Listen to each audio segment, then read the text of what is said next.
अपनी पत्नी के रहमो करम पे जिंदा है ये मोनिका। पति धर्म कैसे निभाएगा, पत्नी को पालेगा कहां से? इसके जेब में फूटी कौड़ी नहीं अगर परिवार को और पत्नी को छोड़ दे तो। तुमने तो कहा कि सब कुछ तुम्हारे नाम पर है। तुम जब चाहो प्रियंवदा को छोड़ सकते हो, तो फिर ये सब क्या है सभ्या? अगर तुम लोग चाहो तो मैं तुम लोगों की मदद कर सकता हूं।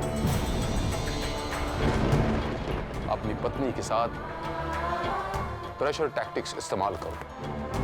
किसी तरीके से वो कागज, उन कागजों पर दस्तखत लो अपनी पत्नी के, बस थोड़े से पैसे दो, उसे डिवोर्स दे दो। मेरा यकीन मानो मां, इस घिनौने राज को अपने दिल में छुपाए मैं आपको इस आने वाले तूफान से बचाना चाहता था। जल्दी बताओ मोक्ष, वरना इस तूफान के आने से पहले ही मैं टूटकर बिखर जाऊंगी। मां, ये घिनौना सच ये है कि पापा आपकी जिंदगी से दूर जा चुके हैं। दूसरी औरत मैंने खुद अपनी आंखों से पापा को उस औरत के साथ अपने हसीन कल के सपनों को बुनते हुए देखा है।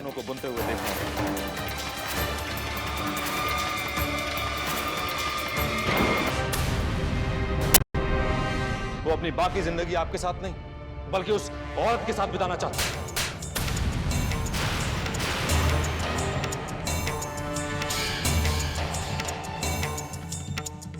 खबरदार मोक्ष, खबरदार, अगर अपने मुंह से एक और शब्द भी निकाला ना तो मैं तुम्हारी जुबान खींच लूंगी।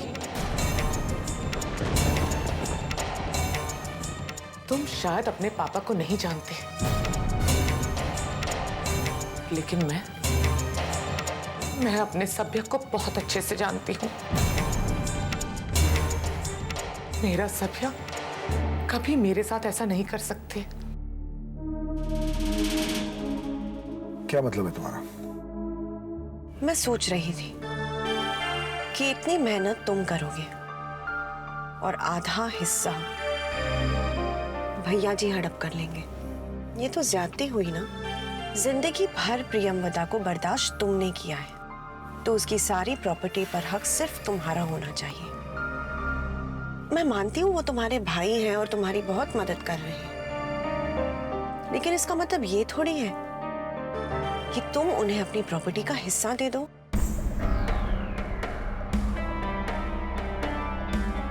तुम्हें किसने कह दिया कि मैं भैया जी को अपनी प्रॉपर्टी का आधा हिस्सा देने वाला हूं?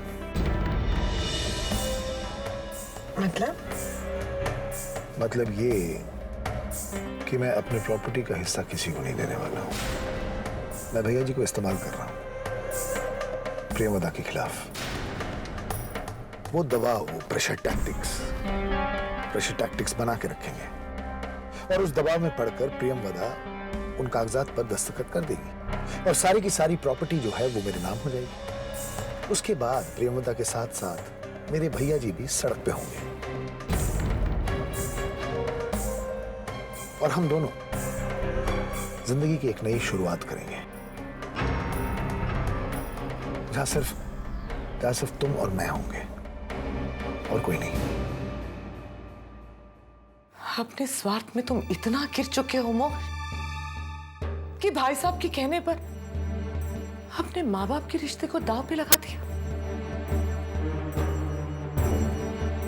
छी, घिन आती है मुझे तुझसे, शर्म आती है कि तुम मेरे बेटे हो। लेकिन माँ, बस कीजिए मोक्ष, आप मम्मी जी से ऐसी बात कैसे कह सकते हैं? अभी भी वक्त है, संभल जाइए मोक्ष। मैं आपके आगे हाथ जोड़ती हूँ मोक्ष। अपने स्वार्थ में अंधे होकर आप मम्मी जी और पापा जी के पवित्र रिश्ते पर कीचड़ उछाल रहे हैं। भगवान से डरिए मोक्ष, वरना भगवान भी आपको माफ नहीं करेगा, समझिए आप? अरे मुझे भगवान या पाप पुण्य की चिंता नहीं है, मुझे सिर्फ अपनी माँ की चिंता। और अपनी माँ को इस झूठे भ्रम से निकालने के लिए अगर मुझे नरक भी जाना पड़े तो मुझे मंजूर है, समझे तुम?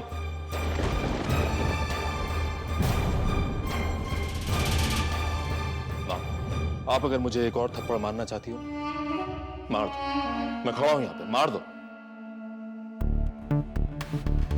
लेकिन माँ, ऐसे 1000 थप्पड़ भी इस कड़वे सच को झुठला नहीं सकते।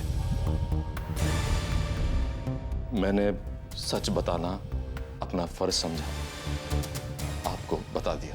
अब आपको जो ठीक लगे, जो सही समझो करो। इस सच को स्वीकारना चाहती हो स्वीकारो, आंखें बंद करके ठुकरा देना चाहती हो ठुकरा दो।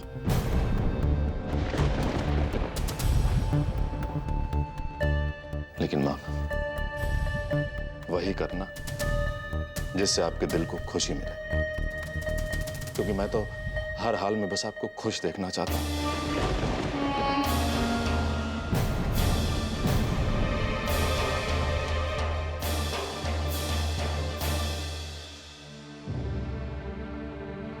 मम्मी जी, आप मोक्ष की बातों को दिल पर मत लगाइए मम्मी जी।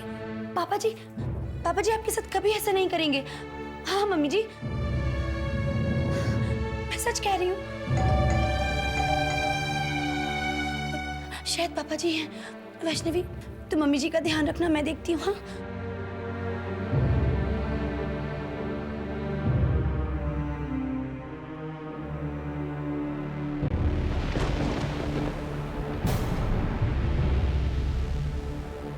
क्या बात है मधुरा, तुम इतनी परेशान क्यों लग रही हो?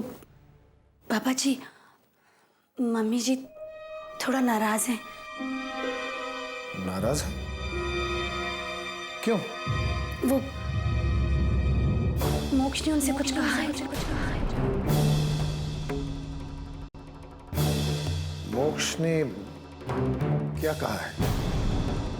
बताओ मधुरा, क्या कहा है? वो कह रहे थे कि आपकी जिंदगी में मम्मी जी के अलावा कोई और भी है।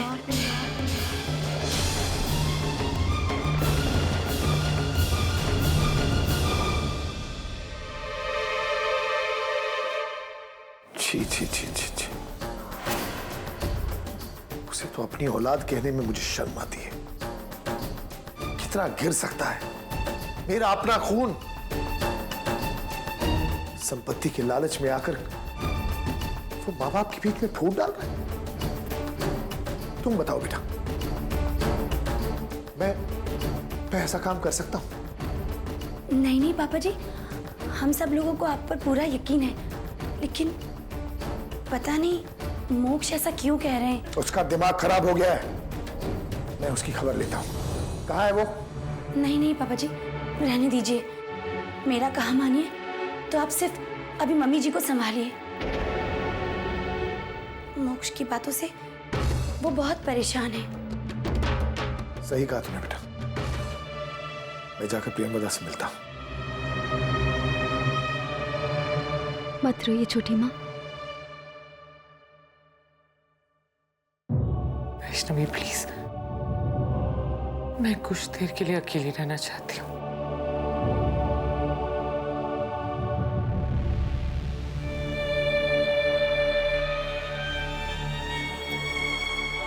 ठीक है।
माँ, ये कैसा तूफान है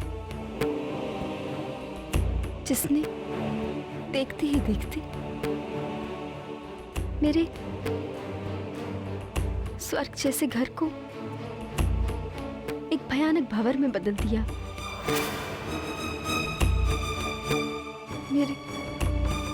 मेरे और वंश के साथ साथ आज छोटी माँ और छोटे पापा का रिश्ता भी दांव पर लग गया। ये कैसी विडंबना है माँ। उनका अपना बेटा ही उनका रिश्ता तोड़ने पर तुला है। आखिर क्यों माँ, क्यों?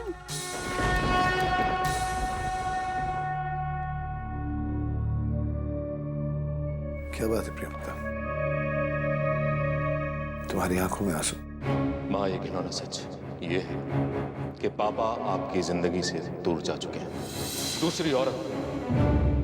मैंने खुद अपनी आंखों से पापा को उस औरत के साथ अपने हसीन कल के सपनों को बुनते हुए देखा है। मधुरा ने मुझे अभी नीचे कहा कि मोक्ष ने आकर मेरे खिलाफ तुमसे उल्टा सीधा कहा है। कहीं तुम मोक्ष की बातों का भरोसा तो नहीं कर रही हो? अरे उसका दिमाग खराब हो गया, समझ नहीं रहा कि भैया जी उसे मोहरे की तरह इस्तेमाल कर रहे हैं। प्रियवदा, तुम भैया जी की चाल को समझ नहीं रही हो। वो बहुत दूर की कौड़ी लेकर आए। उन्हें इस बात का एहसास हो गया है कि वो तुम्हारी प्रॉपर्टी हड़प नहीं पाएंगे, इसलिए वो हम दोनों के बीच फूट डालने की कोशिश कर रहे हैं। मुझे दुख किस बात का है पता है? कि उनकी इस साजिश में हमारा अपना खून, हमारा बेटा उसका साथ दे रहा है, और दोनों मिलकर मेरे खिलाफ घर वालों को भड़का रहे हैं, उल्टी सीधी बातें सुना रहे हैं। देखो प्रियंका, ये खेल बहुत घिनौना होता जा रहा है और मैं नहीं चाहता कि भैया जी मेरे साथ तुम्हें भी इस खेल में घसीटे। देखो प्रियंका, हमें भैया जी की ईंट का जवाब पत्थर से देना है। उस पेड़ की जड़ को काटना है जिस जड़ के भरोसे वो तुम्हारे और मेरे बीच इस जहर को फैला रहे हैं। आप कहना क्या चाहते हैं सब? देखो प्रियंका, भैया जी जो कुछ भी कर रहे हैं वो तुम्हारी जायदाद हड़पने के लिए कर रहे हैं। अब अगर वो सारी जायदाद तुम मेरे नाम लिख दो तो भैया जी का मुंह हमेशा हमेशा के लिए बंद हो जाएगा, और ना ही वो मुझ पर ना ही तुम पर कीचड़ उछल पाएंगे। फिर एक वक्त गुजरते ही मैं दोबारा सब कुछ तुम्हारे नाम कर दूं।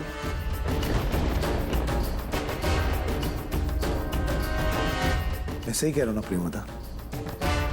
ठीक है सत्या, आप जहां कहेंगे मैं वहां साइन कर दूंगी, लेकिन प्लीज मेरे दिल की तसल्ली के लिए आपको माता रानी के कदमों को छू के ही कसम खानी होगी कि मेरे अलावा आपकी जिंदगी में और कोई औरत नहीं है। सच को आज क्या, तुम जहां जिसकी कसम खाने बोलोगे मैं वैसे ही करूं। हाँ ये सब चलो।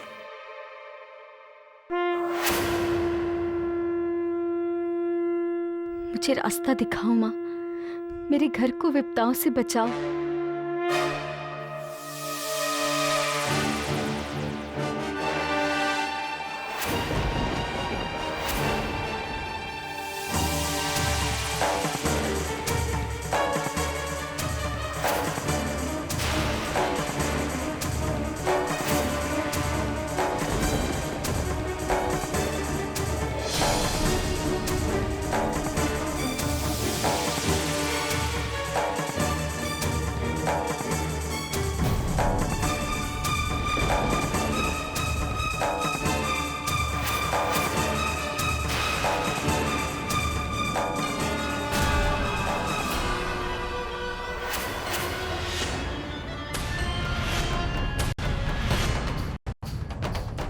मैं माता रानी के चरणों को छूकर कसम खाता हूं कि तुम्हारे सिवाय मेरी जिंदगी में और कोई औरत नहीं है।